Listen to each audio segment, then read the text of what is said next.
Ouais. Ok, super.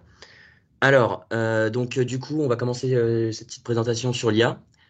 Donc là, pour l'instant, on va pas parler d'intelligence artificielle directement ou de spécificité là-dedans. On va déjà prendre l'exemple d'un neurone, comme parce que le but de l'IA, c'est de simuler finalement un réseau de neurones humains de manière informatique.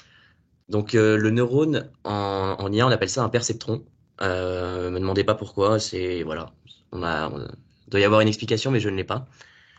Le perceptron, ça ressemble à peu près à ça. Alors bon, on voit quelques petites notions mathématiques, il n'y a rien de très très impressionnant. Donc vous avez x1, x2 jusqu'à xn qui sont ce qu'on appelle en fait les entrées. Donc typiquement, ça va être dans un algorithme les paramètres ou les paramètres d'entrée qui vont faire dépendre en fait la sortie que vous voulez avoir. Vous avez les W1, W2, Wn, c'est-à-dire que chaque entrée est associée à ce qu'on appelle un poids. Un poids, c'est un peu un coefficient d'importance, dans le sens où l'entrée, par exemple, 1, disons x1, a peut-être, selon la valeur qu'elle retourne, la valeur a peut-être plus d'importance que x2 ou xn. Et donc, du coup, on donne un poids, donc un coefficient W1 qui va être plus important que les autres. Les poids, très souvent, ils sont compris entre -1 et 1. Très souvent. Ça ne veut pas dire qu'ils ne seront jamais au-dessus. On peut très bien avoir des poids qui sont, je sais pas, égal à 500, mais c'est jamais très intéressant parce que après, en réalité, ce qui est important, c'est pas la valeur effective d'un poids, c'est la valeur d'un poids par rapport à l'autre. Donc finalement, si vous prenez 500 et pour W1 et 200 pour W2, bah autant prendre 0,5 pour W1 et 0,2 pour W2 et vous avez exactement le même rapport. Sauf que derrière, le calcul qu'il y aura à faire seront beaucoup plus petits. Donc pour des questions de mémoire et des questions de processeur, c'est toujours plus intéressant de garder des poids entre -1 et 1. OK? Les entrées, en revanche, elles, ça va dépendre à chaque fois des cas. C'est-à-dire que parfois, on va normaliser les entrées, parfois, on les normalisera pas. Donc là, c'est là que on va dire, d'un algorithme à l'autre, on va faire, enfin, les méthodes qu'on va utiliser seront différentes. Donc là, ce sera vraiment au cas par cas qu'on verra qu'est-ce qu'on fait avec nos entrées. Les poids, eux, c'est très souvent entre -1 et 1, mais c'est pas non plus une obligation. Et donc, toutes ces entrées et ces poids, ensuite, ils rentrent dans ce qu'on appelle le perceptron lui-même. OK? Et le perceptron, lui, il vous renvoie une valeur Y qu'on appelle la sortie. Et pour calculer cette sortie, on a deux phases. En gros, on a une phase qu'on appelle une phase de préactivation, dans laquelle on va faire une certaine opération de préactivation, qu'on va voir juste après. Et puis on va voir ce qu'on appelle une phase d'activation, avec une fonction d'activation qui va être en fait une fonction de ce que qui va être en fait une fonction de la préactivation. Vous allez voir juste après ce que ça veut dire. Donc si vous avez à peu près ce schéma en tête, voilà à quoi ressemble la fonction de préactivation et la fonction d'activation.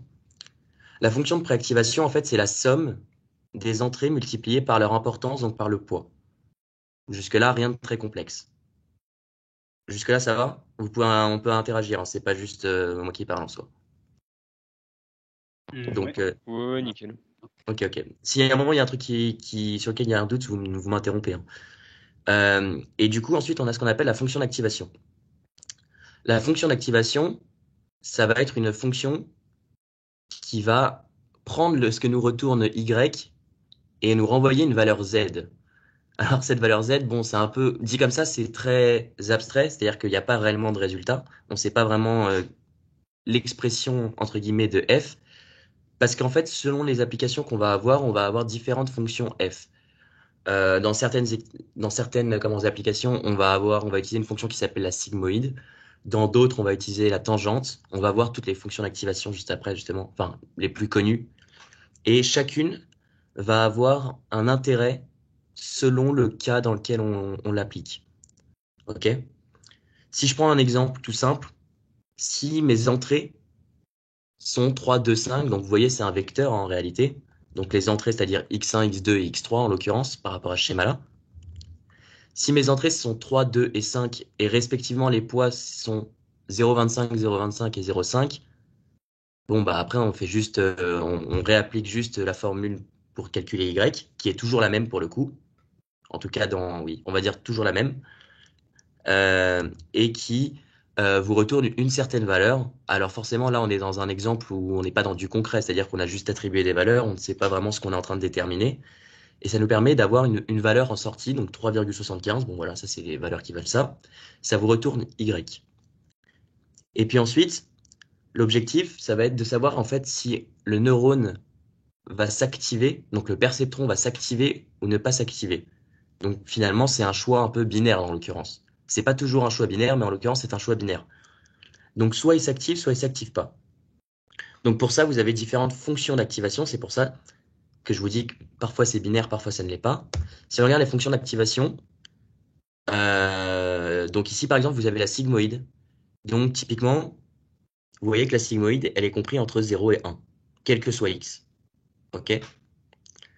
Ça veut dire que notre valeur 3,75 ici, eh ben, elle va être recentrée entre 0 et 1. Et toutes les valeurs qu'on pourra obtenir, parce que là on a pris l'exemple d'un seul perceptron, seront recentrées entre 0 et 1. Si je prends la tangente, par exemple, la tangente va nous centrer les valeurs entre -1 et 1. Le ReLU, par exemple, va les classer entre 0 et 10. Alors, ça veut dire que, typiquement, si j'ai un système où je veux juste prédire, euh, je sais pas, un résultat binaire, donc soit quelque chose est vrai, soit quelque chose est faux, bah, aucune de ces fonctions-là nous intéresse réellement. Ou disons que, en fait, on aura soit égal à 0, soit égal à 1. En l'occurrence, ici, il n'y en a aucun qui respecte celle-ci parce que des fonctions d'activation, il en existe des centaines de milliers certainement. Bon, j'exagère un peu, mais il en existe énormément. Et du coup, ces fonctions d'activation, c'est ce qui va nous permettre, à la sortie du perceptron, de décider si le neurone s'active ou pas. Et donc, il va nous ressortir une certaine valeur. Arnaud, lui, pendant le prochain cours, ce qu'il vous montrera, c'est que ce neurone-là, ce perceptron, finalement, on va appeler ça un perceptron maintenant, c'est juste un seul perceptron dans un réseau de plusieurs milliers, centaines de milliers, parfois millions de perceptrons. De la même manière que dans votre cerveau, un neurone, bah, vous n'en avez pas qu'un seul. Mais Arnaud vous expliquera en gros comment un réseau de perceptrons, ce qu'on appelle un réseau de neurones aussi, donc, va permettre de ressortir un résultat. Typiquement, ce neurone-là, ce perceptron, il pourrait prendre tous les pixels de l'image un par un, qui correspondraient à x1, x2, xn, donc il y aurait n pixels au total sur une image, et il analyserait chaque pixel pour essayer de déterminer si il y a ou non sur l'image, je sais pas, un chien, n'importe quoi, enfin un système de classification. Donc vous voyez que ici en entrée, on va avoir tous les pixels, donc les pixels en admettant qu'on travaille sur une image en nuances de gris, donc ça, ceux qui sont en I1 ou en I2, ça vous parle, normalement. Donc, c'est-à-dire une seule matrice. Vous allez avoir en entrée, du coup, la valeur des pixels, entre 0 et 255. Et ces pixels, du coup, bah, vous n'allez pas vous embêter à travailler avec des valeurs aussi importantes. Donc, vous allez normaliser vos valeurs. Donc, avoir tout entre 0 et 1. Et donc, x1 à xn sera compris entre 0 et 1 en suivant une loi normale. OK? Je perds personne pour l'instant? C'est bon ou pas? Ouais, ouais, ça va. Yes, c'est Ok, bon. ok. Donc voilà, vos entrées, elles seront comprises entre 0 et 1. Elles seront multipliées du coup par un, on va dire, un coefficient d'importance. Il faut le voir comme ça pour l'instant. C'est-à-dire que chaque pixel, d'une manière concrète sur une image, ça veut dire que certains pixels sont peut-être moins importants que d'autres dans le sens où ils révèlent moins d'informations que d'autres. Juste, Sébastien, Ouais. j'ai une petite remarque juste avant que tu oublies, tu as parlé de loi normale, du coup là il y a de la proba qui rentre en jeu. Alors non, c'est pas une loi normale. Enfin, c'est pas une manière probabilistique de le voir. Enfin, même si en soi c'est de la proba, mais c'est vraiment une normaliser des valeurs. Vous voyez ce que c'est? C'est-à-dire Ouais. que pour normaliser une valeur, vous prenez le maximum, vous enlevez le minimum, donc c'est-à-dire entre 255 et 0, ok? Et vous divisez la valeur à chaque fois que vous avez, admettons 126, je sais pas, c'est une nuance de gris qui est entre 0 et 255, disons, ouais, 126, ok? Et on va la diviser par la valeur max, donc 255, Et ok? toutes les Enfin, par valeurs l'intervalle de valeurs. comprises là-dedans, quoi. Exactement. Et ça va Ok. normaliser vos valeurs, ce qui fait que toutes vos valeurs vont être comprises entre 0 et 1. mais le rapport entre un pixel et l'autre sera conservé. C'est-à-dire qu'après, si vous multipliez tout par 255 en l'occurrence, vous retrouverez exactement les mêmes coefficients. Vous êtes tous d'accord avec moi là-dessus? Ouais. Voilà. Donc c'est juste, en fait, ça c'est purement parce que là on travaille sur un neurone, on se dit bah ça va, l'ordinateur il est capable de faire des calculs bien plus compliqués que ça. Mais quand on commence à avoir des réseaux de neurones extrêmement importants et qu'on commence à avoir des images extrêmement grandes avec énormément de détails, énormément d'entraînement, on se rend très vite compte que même les processeurs qu'on a aujourd'hui ne sont parfois pas suffisants pour effectuer ce genre comment, d'algorithmes. Bon, pour du traitement d'image assez basique, des modèles de classification, vos ordinateurs sont parfaitement capables de le faire. On se rend très vite compte que pour des applications un peu plus complexes, ça devient un peu plus problématique. Euh, donc voilà. Du coup, vous avez vos valeurs en l'occurrence qui sont normalisées. Et ensuite, les poids, donc généralement entre -1 et 1. Encore une fois, on peut s'amuser à prendre plus, mais il n'y a aucun intérêt. Et donc au début, vous allez les initialiser de manière complètement aléatoire, les poids.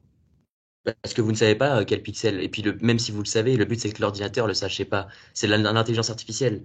C'est pas à vous de dire combien un tel doit valoir et un tel doit valoir. L'objectif à long terme, c'est de dire à partir de poids initialisés de manière complètement aléatoire, notre algorithme va être capable de réajuster à chaque itération ces poids pour qu'à la fin, la distribution des poids soit correctement faite. C'est-à-dire que si au début on a mis W1 égale 1 et qu'en fait on se rend compte que nous on pourrait pas vraiment s'en rendre compte, mais que par la pratique on voit que c'est beaucoup trop, c'est pas nous qui allons l'ajuster manuellement. C'est nos algorithmes qui vont faire ce qu'on appelle une descente de gradient qu'on verra plus tard et qui vont réajuster justement ces poids avec les méthodes de backpropagation. Tout ça, vous le verrez, ceux qui ont déjà fait un peu de vidéo et tout ça, ils ont déjà entendu parler. Les autres, c'est pas grave, de toute façon, on va le faire. Donc voilà, on va réajuster ces poids au fur et à mesure des entraînements jusqu'à ce que notre neurone retourne une sortie qui est cohérente, c'est-à-dire qui est la sortie attendue. Donc, à chaque fois, on va refaire ces mêmes calculs qu'on a vus, c'est-à-dire à chaque fois, chaque neurone va effectuer cette ligne de calcul. On va avoir notre fonction d'activation parmi celles-ci ou parmi d'autres, et ça va nous retourner une valeur en sortie. Donc pour l'image, par exemple, ça va nous ressortir si oui ou non c'est un chien ou pas. Enfin, si oui ou non c'est un chien, par exemple. Donc typiquement, le genre de fonction qu'on utiliserait, c'est une fonction. Est-ce que vous voyez ma souris là? Ouais. Ok. Bah, ce serait une fonction qui serait par exemple entre moins l'infini plus l'infini sur x, ok? Tant qu'on n'est pas à x égale 0, et ben on est en comment? On est à 0 et puis ensuite on passe au-dessus. Vous voyez une forme de signal carré, ok?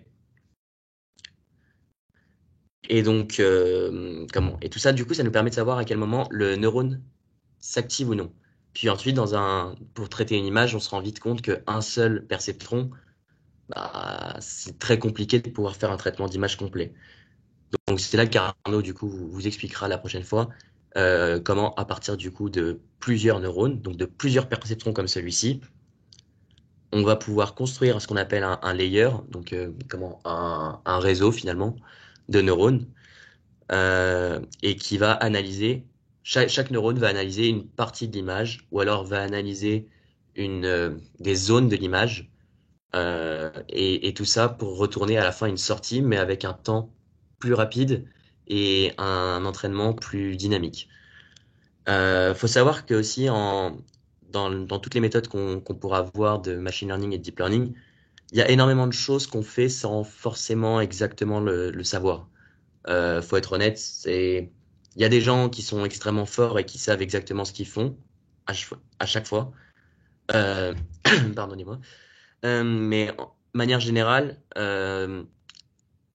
on est obligé des fois d'aller un peu, je vais pas dire à l'œil non plus, mais de se dire bon bah quelle fonction d'activation je prends. J'en ai plusieurs qui pourraient être intéressantes. Je sais pas, partons sur celle-ci, on verra les résultats qu'on a, et puis ensuite en faisant des tests avec d'autres fonctions d'activation, eh ben, on aura peut-être des meilleurs résultats.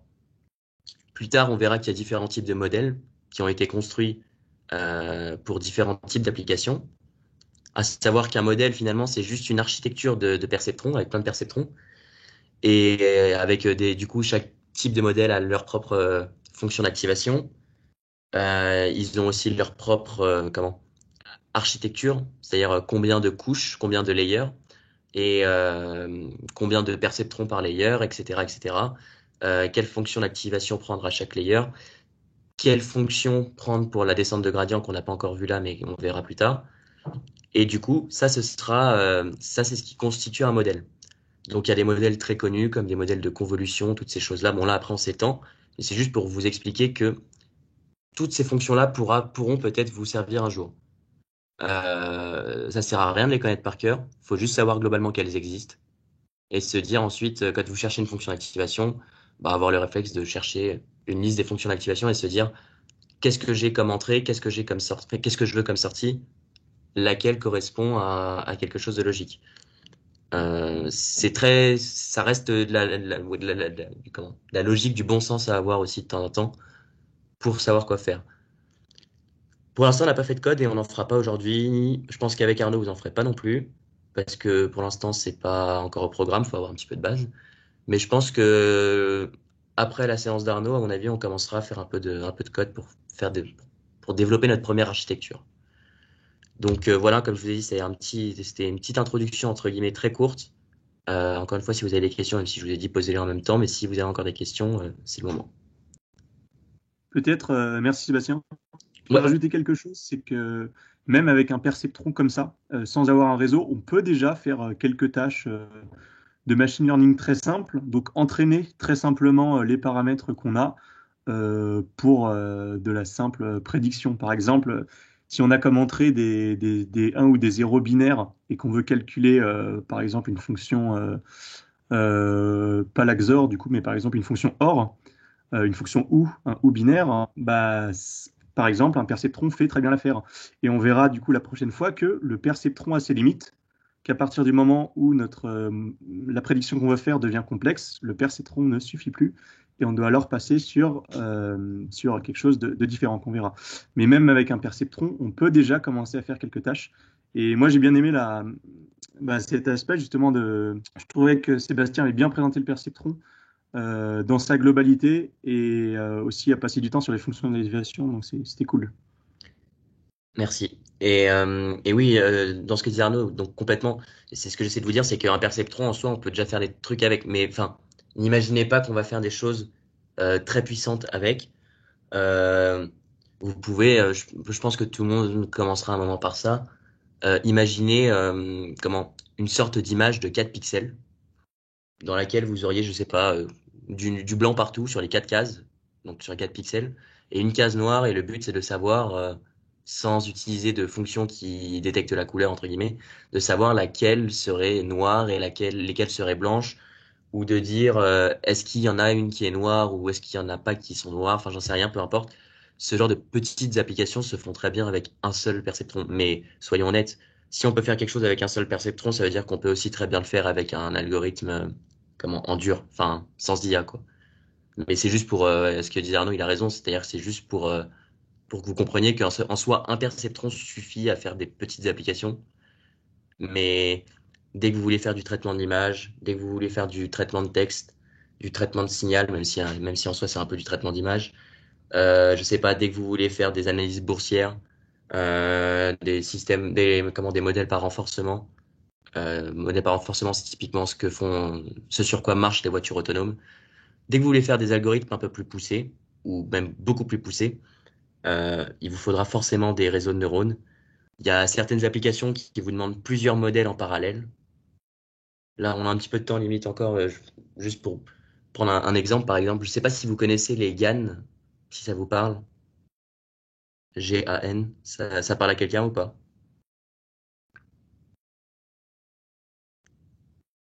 J'imagine que ça veut dire non. Excuse-moi, moi ça a coupé lorsque tu as posé ta question. Ouais, je demandais, est-ce que les GAN, ça vous parle? Enfin, est-ce qu'il y en a qui ont déjà entendu parler de GAN? Non.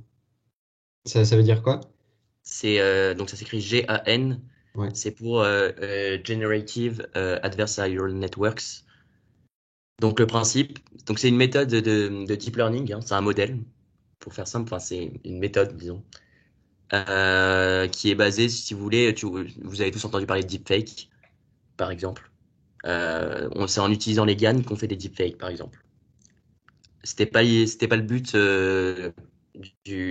comment? Les mecs qui ont créé ça, enfin le mec qui a créé ça, c'était pas son but à la base hein, de faire ça, mais bon, forcément, on a trouvé des moyens de faire ça. Et en gros, le principe, c'est que c'est deux modèles qui s'entraînent en parallèle. Donc, vous savez tous, le deepfake peut-être précise, mais bon, c'est le fait de pouvoir générer, par exemple, une image de quelqu'un qui existe, ou alors même de quelqu'un qui n'existe pas. C'est-à-dire que à la base, pardon, le deepfake, c'est, je sais pas, faire parler Mark Zuckerberg, par exemple, lui faire dire des choses qu'il n'a jamais dit, et avoir les mouvements visuels, en tout cas, le mouvement de sa tête, qui est exactement le même que s'il l'avait vraiment dit, et d'avoir en même temps une forme de traitement de signal à côté qui reprend exactement sa voix à lui. Bon, ça c'est le deepfake. C'est une utilisation du deepfake. Mais en gros, les GAN, ça permet par exemple de créer des visages qui n'existent pas et qui paraissent réels. C'est-à-dire, voilà, je peux créer un visage et vous vous diriez, ah bah tiens, c'est quelque chose de réel. Bah tiens, Arnaud vient de vous mettre une photo, par exemple. Voilà, ça c'est une image qui est créée bah, avec un deepfake. Cette personne n'existe certainement pas. Et c'est un ordinateur qui l'a, un algorithme qui l'a fait. Et donc, en gros, le principe du GAN, c'est que ça marche avec deux modèles. Donc, il y a un générateur et un discriminateur, en gros. Donc, si vous voulez, le générateur, c'est celui qui crée des images. Donc, qui crée l'image que vous voyez, là, la femme, en l'occurrence. OK? Et vous avez le discriminateur qui, lui, bah tiens, en plus, c'est sur le truc. Discriminateur qui, lui, en gros, essaye de trouver si l'image qu'il a qu'on lui donne, il essaie de déterminer si c'est une vraie image, donc une image d'une personne qui pourrait exister potentiellement, ou si elle a été générée par un ordinateur. Et donc pour ça, il analyse les pixels de l'image. Et le générateur, lui, il fait ce qu'on appelle une déconvolution pour créer l'image. Et donc, les deux modèles sont complètement indépendants, c'est-à-dire que enfin, chacun s'entraîne dans son coin, entre guillemets. En revanche, si le générateur arrive, on va dire pour simplifier pour l'instant, arrive à duper le discriminateur, et bah, il va commencer à, entre guillemets, l'augmentation des poids, c'est-à-dire la mise à niveau des poids, ne va pas réellement se faire parce qu'au final, il aura réussi, donc il se dira ça marche pour l'instant. Et par contre, lui, le discriminateur, il va dire, OK, j'ai pas réussi à trouver que c'était un faux, donc il faut que je m'améliore. Donc je redistribue les poids correctement. Et puis ensuite, au prochain coup, le générateur va générer une nouvelle image et le discriminateur va dire, ah bah ça, je sais que c'est pas une vraie ça. Donc, le générateur n'aura pas pu duper le discriminateur et du coup va s'entraîner. Et du coup, en fait, c'est deux modèles qui s'entraînent en parallèle en fonction de qui s'entraînent en fait en compétition, on va dire. Ils sont mis en compétition l'un et l'autre. Bon, ça c'est typiquement ça commence à devenir du un peu plus entre guillemets un peu plus haut niveau forcément. Mais encore une fois, voilà, ça s'apprend très bien. Faut rentrer dedans et puis voilà ça. Et puis ça, faut que ça vous intéresse. On va pas, nous, je pense pas qu'on en parlera parce que c'est un peu plus loin pour l'instant. Mais si ça vous intéresse, vous pouvez regarder, c'est très bien expliqué aujourd'hui sur Internet et c'est super intéressant. Et puis en plus, on peut vraiment faire des trucs de fou avec. Hein. Je sais pas s'il y en a qui connaissent un peu bah, Nvidia par exemple. Nvidia, ils travaillent mais énormément là-dessus. Ils font énormément de choses avec ça. C'est pas les seuls, mais Google aussi est beaucoup là-dessus. Donc voilà, même les réseaux sociaux en soi sont beaucoup dessus pour tout ce qui est deepfake et tout ça, faire détecter des fakes sur Internet. Donc voilà. Ça, c'était plus une petite parenthèse pour ça. Je pense qu'on en fera régulièrement parce qu'il y a plein de trucs à dire sur l'IA. Il y a énormément de sujets à traiter. Donc, euh, donc voilà. Est-ce que vous avez des questions? Ça peut être sur ce qu'on a vu, ça peut être sur des trucs que vous avez vus et dont on n'a pas parlé, peu importe. Est-ce que tu pourrais prendre une des fonctions d'activation et genre Ouais, donner un exemple de quand le perceptron il va s'activer? Parce que en soi, on comprend bien qu'avec une fonction qui est soit 0 soit 1, bah, il s'active quand c'est 1. c'est Mais ça. genre une fonction continue, genre la sigmoïde, la première, on lui dit à quel moment il doit s'activer ou il... Non, c'est pas un résultat binaire, la sigmoïde. C'est-à-dire que c'est pas oui ou non, c'est oui entre 0 et 1. Comment dire? Tu vois ce que je veux dire ou pas? Je sais pas si je suis clair. Euh, Hmm, attends, comment je peux faire? Euh, tu vois, ici, sur le perceptron, as des entrées. Bon, les entrées, ça peut être les pixels de l'image, mais imagine plusieurs layers de perceptrons, tu vois, ici, là, et puis un troisième par là. Euh, la sortie de ce perceptron-là correspondra à une entrée de celui qui est sur un autre layer, donc à un x1 d'une autre. Tu vois ce que je veux dire? Ouais, je vois, ouais. Ok. Donc, tu n'as pas toujours un résultat binaire. Regarde, admettons, sur un cas très concret, admettons que tu dois classifier, enfin déterminer si sur une photo, tu as un chien ou pas. OK? Mhm. Donc, c'est un résultat binaire. C'est soit tu en as un, soit tu n'en as pas. Bon, bah là, en l'occurrence, ce que tu vas faire, c'est que tu vas avoir une fonction qui va s'activer entre 0, enfin, qui va s'activer soit à 0, enfin, qui va s'activer à 1, pardon, mais qui aura comme valeur possible 0 ou 1. Ouais, T'es ok. d'accord? En fait, c'est logique, Ouais. ça, en soi. Maintenant, si tu vas faire un modèle de classification dans lequel tu dis pas juste ça, c'est un chien et ça, c'en est pas un. Tu dis ça, c'est un chien, ça, c'est un chat, ça, c'est un zèbre, ça, c'est ceci. Tu vois, parmi tout un tas d'animaux, Ouais. d'animal, je sais pas, D'animaux. euh, d'animaux. Euh, Bon, bah là, ce qui va se passer, c'est que, donc là, on rentre un peu dans ce que Arnaud vous expliquera, mais c'est qu'on aura en fait un réseau de neurones, et au lieu d'avoir en sortie, ah, pardon, vous voyez plus ma souris, au lieu d'avoir en sortie un seul neurone qui retourne une seule valeur, on aura par exemple n neurones correspondant à n classes possibles, c'est-à-dire n types d'animal possible. Donc, tu auras, si tu as, je sais pas, admettons qu'on se concentre sur cinq animaux, donc un chien, un chat, un zèbre, un cheval et un crocodile, et bah, tu auras finalement en sortie, tu auras plusieurs layers avant de neurones, de perceptrons, et puis en sortie, tu en auras 5 qui décideront de s'activer, donc un pour le chien, un pour le chat, un pour chaque, quoi, et qui décidera de s'activer si il estime que sur l'image, il y a un chat ou il n'y en a pas. Ok, et du Ok. coup, ils ont tous une valeur différente. Exactement. Bah, du Ok. coup, en fait, ce sera 5 valeurs binaires, on va dire. Tu vois? C'est-à-dire que ce sera 5 perceptrons qui auront une valeur entre 0 et 1. Ok, Ok? ça marche. Et après, de ça, on construit la fonction de d'activation. Enfin, Voilà, c'est ça. de Alors, avant, on construit. elles existent déjà, Oui, oui, c'est ça. mais Ok, tu les reprends, bien sûr. ça marche. Ok, Donc, ça, nickel. c'est pour ce cas-là, parce que je vais t'en prendre un autre, parce que celui-là, c'est pour le cas binaire. Toi, tu me demandais aussi pour les autres. Mhm. Maintenant, admettons que tu veuilles prédire le prix d'un appartement sur Angers. Ok? Donc, on n'en a pas trop parlé ici, mais vous savez, hein, on entraîne, entre guillemets, avant notre modèle, on construit un modèle avec, du coup, nos différents perceptrons, etc., nos différents layers. On construit notre modèle global, sans rentrer dans le détail du modèle, et puis ensuite, on va dire que on prend ce qu'on appelle un dataset, donc en fait, un ensemble de données dans lequel on a les prix de l'immobilier d'Angers en 2020, tu vois, en tenant compte de certains paramètres, la localisation, c'est-à-dire où se situe l'appartement, la taille, je sais pas, l'histoire, ça peut être plein de trucs, ok? Tout ce qui fait Ouais. varier le prix d'un appartement de manière logique.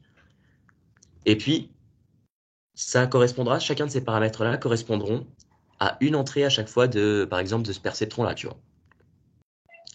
C'est pas un truc comme un système comme ça n'est pas, ça se fait pas avec un seul perceptron, mais ici on va prendre le cas où c'est un seul perceptron qui résout ça. Yes. Chacun de ces paramètres va être en entrée ici, ok? On va les multiplier à chaque fois donc par les poids, etc. Et en sortie, nous, ce qu'on veut prédire, c'est le prix. On veut pas savoir si oui ou non c'est un appartement. On sait que c'est un appartement. Ce qu'on veut savoir, c'est quel est le prix. Donc, pour savoir quel est le prix, il nous faut une valeur par exemple, entre 0 et 1. Je sais pas, disons 0,5. Et puis ensuite, cette valeur, comment? On l'a normalisée auparavant, donc on va entre guillemets la dénormaliser. C'est pas très français ce que je dis, mais vous voyez Ouais, l'idée. ouais, je crois. On lui applique un peu la fonction inverse qu'on lui a appliquée avant. Donc, par exemple, on a une sigmoïde, ok? Bon, bah, on va juste ensuite, notre valeur, elle va être centrée entre 0 et 1, enfin, elle va être comprise entre 0 et 1. Et ensuite, nous, on va juste dire, bon, bah voilà, cette valeur-là correspond en réalité à une valeur de X. Je sais pas, on va dire qu'on achète les appartements, je sais pas, 100 000 euros, tel truc. Ça fait cher, mais bon, on s'en fout, ok? 100 000 euros pour tel appartement très bien placé, très grand, etc. Ok? Et donc là, Ok. tu vois bien que si tu as juste une valeur entre 0 et 1, ça peut pas marcher. Enfin, tu peux pas avoir un résultat cohérent. Oui, bah oui, oui. Ok, ouais. Donc voilà. Est-ce que c'est clair pour tout le monde aussi?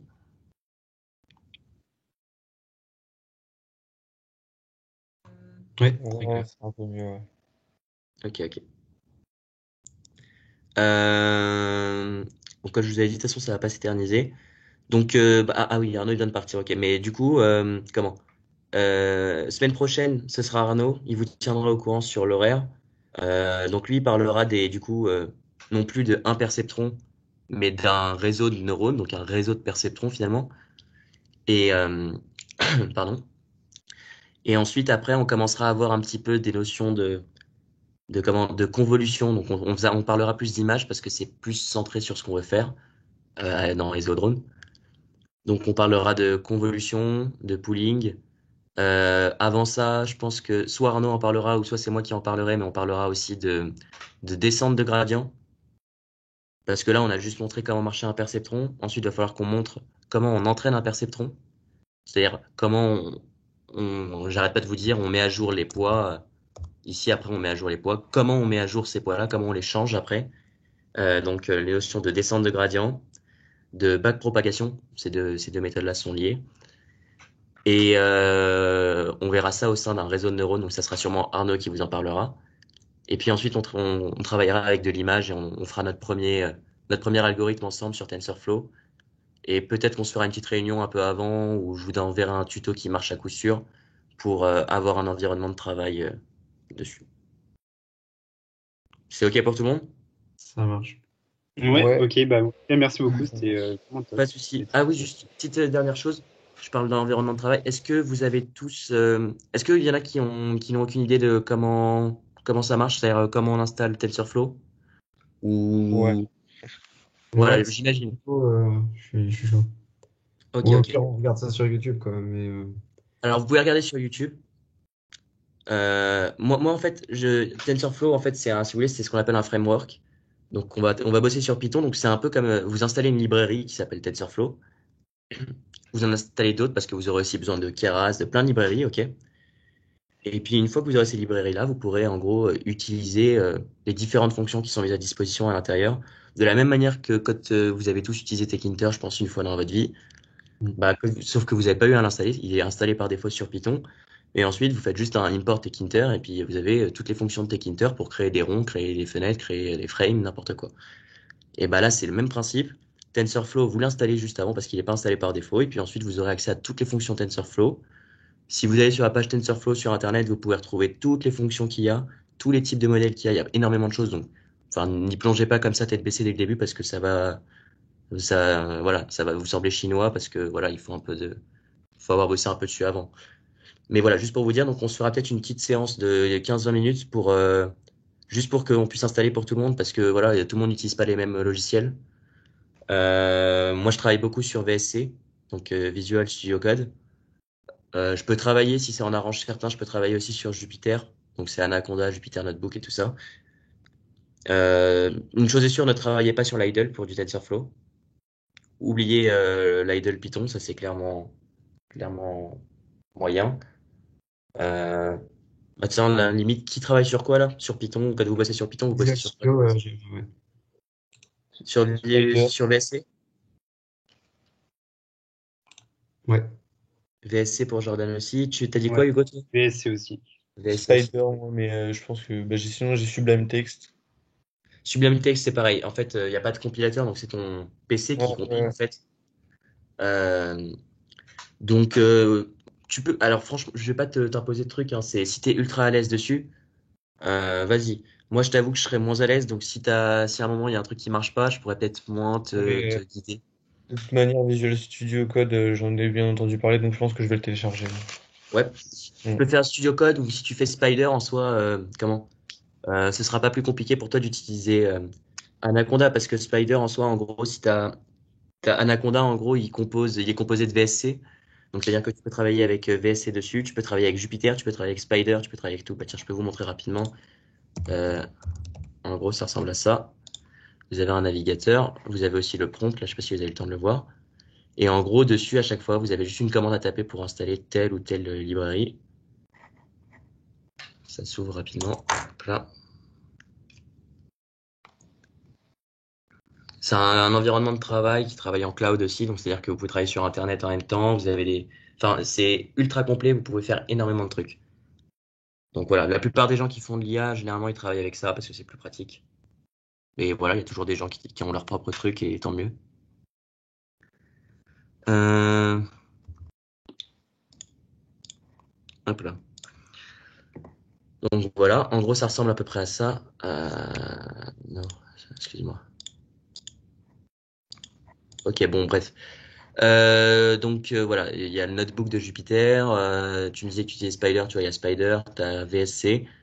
Tu peux créer ce qu'on appelle tes environnements. Donc tu vois, là, moi j'ai mes différents environnements, par exemple. Ok. Tu vois, j'ai un environnement qui s'appelle le TF, donc TensorFlow, dans lequel j'ai installé toute librairie TensorFlow, OpenCV, enfin plein de trucs qui me servent.